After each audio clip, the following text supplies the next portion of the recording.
श्रीचक्रवासिनी देवी नमस्ते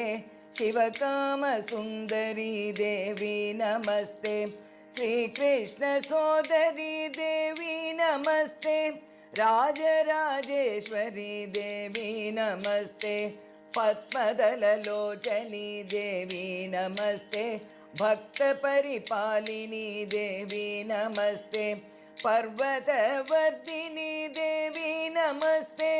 राजराजेश्वरी देवी नमस्ते करुणाविलासिनी देवी नमस्ते कात्यायनी गौरी देवी नमस्ते कदम्बवनवासिनी देवी नमस्ते राजराजेश्वरी देवी नमस्ते शक्ति परमेश्वरी देवी नमस्ते शम्भुमनमोहिनी देवी नमस्ते।